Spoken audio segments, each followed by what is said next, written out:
জ্বালানি তেল আর প্রাকৃতিক গ্যাসের বাজারে নিষেধাজ্ঞা, রুবেলে লেনদেন সীমিত করে দেয়া, বিভিন্ন দেশের রিজার্ভ জব্দ করে রাখা, ইউক্রেনে আগ্রাসন শুরুর পর রাশিয়াকে নানাভাবে কোণঠাসা করতে চেয়েছে ইউরোপীয় ইউনিয়ন আর যুক্তরাষ্ট্র। যদিও এত কিছুর পরও ইউক্রেনে আগ্রাসন বন্ধ তো হচ্ছেই না, সঙ্গে এবার নিজেদের সামরিক সক্ষমতা বাড়াতে যাচ্ছে মার্কিন নেতৃত্বাধীন উত্তর আটলান্টিক প্রতিরক্ষা জোট ন্যাটো।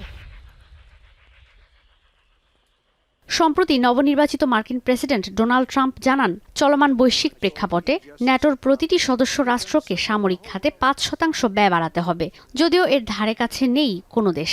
এর মধ্যেই এবার ন্যাটো প্রধান বলেছেন, প্রয়োজনে রাশিয়ার ভাষাই শিখে ফেলতে হবে।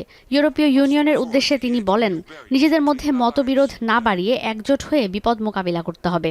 Stronger defense is my top priority, and this is about spending more, spending better, but also producing more.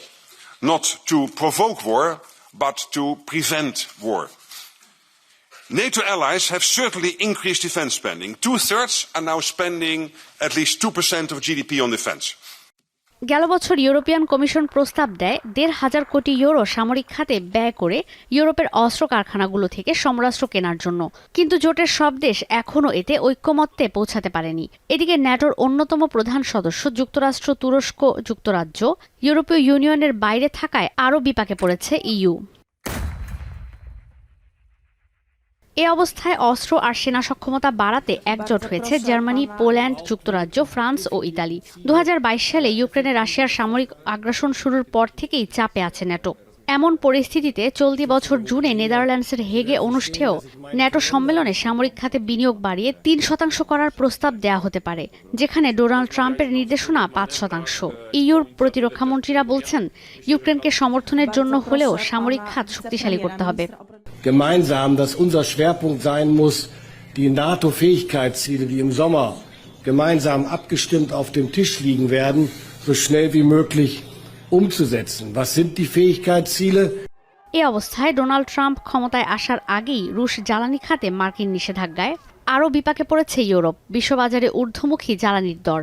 যদিও হোয়াইট হাউস বলছে, রাশিয়ার জ্বালানি খাতে নিষেধাজ্ঞা দেওয়ার পর থেকেই স্থিতিশীল হচ্ছে এই বাজার। গেল কয়েক বছরের মধ্যে এখনই জ্বালানির দর স্থিতিশীল বলেও দাবি ওয়াশিংটনের। The price environment today is profoundly different. You said spiked. Actually, oil prices today are significantly lower than they have been over an average in the past few years. So actually, we have just a fundamentally different price environment, and that is the reason for why now. এদিকে এমন টানাপোড়েনের মধ্যেও থেমে নেই Ukraine Russia সংঘাত। ইউক্রেনের সামরিক বিভিন্ন স্থাপনায় হামলার দাবি করেছে মস্কো, অন্যদিকে রাশিয়ার ড্রোন ভূপাতিত করার দাবি করেছে কিয়েভ। হামলা পাল্টা হামলার মধ্যে তুর্ক স্ট্রিম গ্যাস পাইপলাইনের একটি অংশে ইউক্রেন ড্রোন হামলা চালিয়েছে বলে অভিযোগ করেছে রাশিয়া। এদিকে যুদ্ধক্ষেত্রে রাশিয়ার হয়ে উত্তর কোরিয়ার সেনারা লড়ছে কুর্স্কে। এই ঘটনা নিয়ে রাশিয়া ইউক্রেনের পাল্টাপাল্টি অভিযোগের শেষ নেই। এবার দক্ষিণ কোরিয়া আনুষ্ঠানিকভাবে জানিয়েছে, ইউক্রেনে যুদ্ধ করতে গিয়ে উত্তর কোরিয়ার ৩,০০০ সেনা হতাহত হয়েছেন। এর মধ্যে অন্তত ৩০০ সেনার প্রাণ গেছে। সিউল বলছে, উত্তর কোরিয়ার সেনাদের নির্দেশ দেওয়া আছে ধরা পড়ার আগেই যেন তারা আত্মহত্যা করে। ঈশিতা ব্রহ্ম, এখন বিশ্ব।